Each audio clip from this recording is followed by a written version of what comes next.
Today on CCX News, heavy rain impact. With reports of flooding around the state, we gauge the impact on the northwest suburbs. All the rain we've had is not actually a huge departure from the norm. Weather watcher Steve Reckers says in the month of June, we received 5.6 inches of rain in New Hope.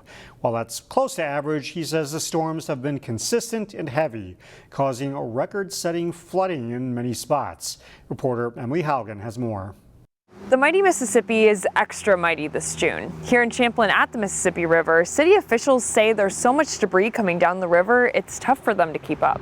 Champlin's city manager says the most clear difference is the manpower. More work is being done keeping those city docks clear.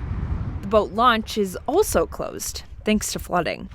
Downriver and closer to home, Mississippi Gateway Regional Park in Brooklyn Park. Here, they're seeing less of those effects outside standard flooding. Three Rivers Park reps said that they had to cancel paddling programs because the river was moving too fast. Thank you, Dan. Minnesota leaders held a press conference in St. Paul Friday morning addressing the state's flood outlook. See major flooding. NWS meteorologist Dan Hoblitzel told reporters to not worry too much about the most recent rainfall. The rivers can take quite a bit more water than what fell last night, so the main impact from what did occur will just be simply to maybe prolong some of the flood waters just a little bit. He says they're not expecting any more record flood levels, but there will still be major flooding in St. Paul and downward. Other locations, we're not currently seeing signs of enough rain to reintroduce flooding problems. However, I do want to supplement that with there are indications that heavier rain could fall. Before that rain comes next week, Hoblitzel says the dry weekend we're expected to have should help the river go down. Along the Mississippi River, this is Emily Haugen for CCX News. In local city news, with high turnover in Osceo's administrative staff, city officials say they're running in crisis mode. Several Osseo city employees have left in the last 2 months. Former city administrator Riley Grams resigned in late April. The city clerk and community coordinator have also resigned. Police Chief Shane Mickelson is now acting as city administrator. He told the city council the clerk role is essential to the election coming in November. I'd say we're in a crisis mode right now in that office. Just because, losing half your staff is pretty significant. We're starting to talk about core functions and what we can keep going and what we can't. It's not the first time I've been in crisis mode. Osseo plans to ask the county and neighboring cities for help while searching for new employees. The city of New Hope recently changed its regulations on group homes. As Kevin Miller reports, the decision came after a change to state law. Group homes have been a common topic of discussion here at New Hope City Hall, and many of them tie back to how a city can regulate group homes. It all started 2 years ago when city officials said that 2 group homes were racking up police calls. This became an issue as we had some problem properties in our city. Those group homes, located on Wisconsin Avenue and Boone Avenue, needed a rental license from the city to operate. But the city revoked that license. I cannot kick a vulnerable out of the facility just because of this holiday conduct. And I feel like this is putting me in a tough spot where I can no longer call the police. The neighbors felt threatened.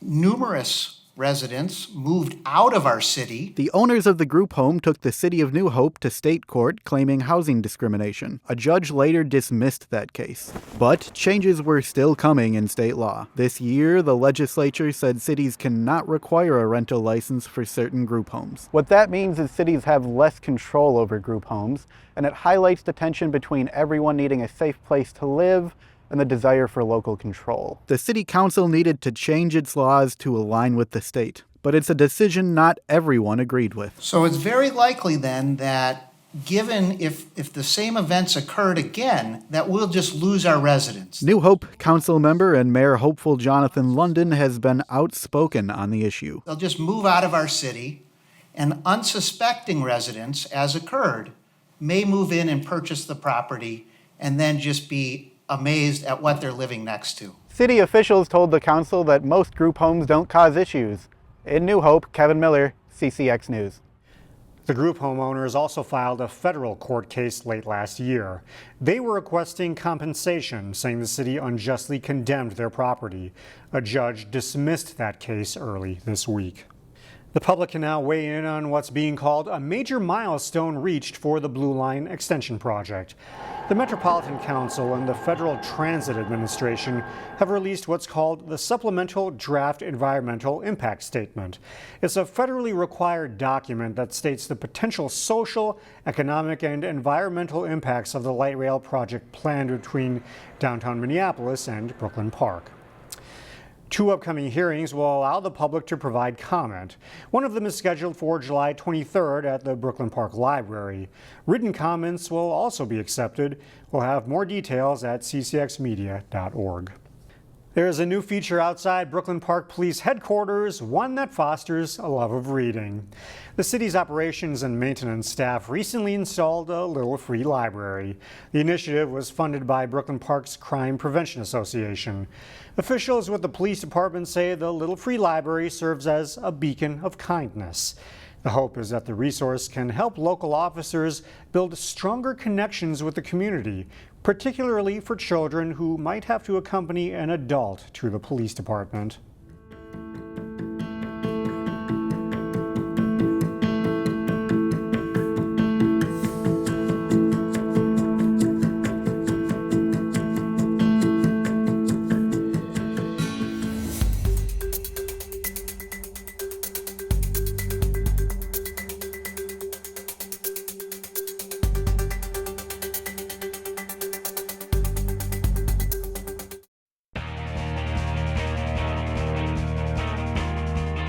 We'll start our CCX All-Area softball team with a talented group of outfielders. Champlin Park's number 10 Ava Perrin excels in the field and at the plate.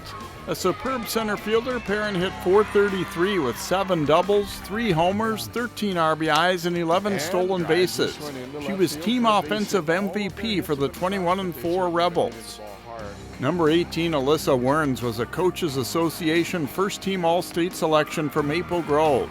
The center fielder and South Dakota State commit hit .383 with 5 doubles, 5 homers, 27 runs scored, and 20 RBIs for the Crimson. Number 12 Elizabeth Bray wrapped up a strong career for Armstrong. Another strong-arm defensive standout in center, Bray was also the most feared bat in the Armstrong lineup. She hit 2 homers in the Section 6 4A finals. The Falcons fell just short of a trip to state.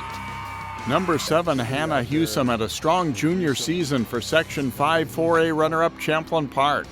Hewsome hit .462 with 3 doubles and 2 triples and knocked in 11 runs. The all-conference pick was the Rebels' most consistent hitter. Our infielders include first baseman number 15, Abby Carter of Hopkins. Carter hit .493 with 6 doubles, 4 home runs, 19 runs scored, and 26 RBIs. The Concordia St. Paul recruit was a second-team All-State pick and also pitched for the Royals. Number 15, Alexa Miller of Wayzata is another strong first baseman. All-Lake Conference pick Miller hit .372 with 4 doubles, 1 home run, 13 runs, and 19 RBIs for the Trojans. She's an academic All-State pick. Number 30, Ruby Goet had a strong sophomore season for Maple Grove at second base. Goet hit .401 with 5 doubles and 2 triples. She scored 25 runs and stole 8 bases as the leadoff hitter for the Crimson. Number 15, Reese Remler played third and some shortstop for Champlin Park. She was Rebels' offensive and defensive MVP this season, hitting .434 with 7 doubles, 2 home runs, and 27 RBIs for the best team in program history. Number 26, Lauren Beisel excelled as a junior for Maple Grove. The third baseman hit .379 with 11 doubles and 2 homers.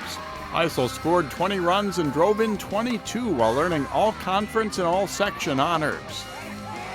Our catchers include number 11, Ella Freeman of Wayzata. The Miami of Ohio recruit was a great leader behind the plate for the Trojans and a feared hitter. All-conference and academic All-State pick Freeman had 6 doubles, 5 home runs, and 18 RBIs. Ava Eiley is a superb defensive catcher from Maple Grove, picking off 5 runners and working well with new pitchers. Eiley also hit .303 with 10 runs scored and 10 RBIs as a junior. Our pitchers are led by number 2, Marissa Rothenberger of Champlin Park. The sophomore was Rebels team MVP and was 11-3 with a 0.40 ERA and 106 strikeouts in 105 1/3 innings. Rothenberger also hit .397 with 5 doubles and 16 RBIs. Hanging out there, trying to drop. Rounding out our squad is West Lutheran pitcher Eleanor Rolfe. The sophomore was 14-4 with 159 strikeouts and was team MVP for a Warrior squad that reached the state tournament for the first time. Rolfe also hit .507 with 31 runs scored and 17 RBIs. A great group, the CCX All-Area Softball Team. And these players had strong seasons too. The honorable mention picks for softball. Jay Wilcox, CCX Sports.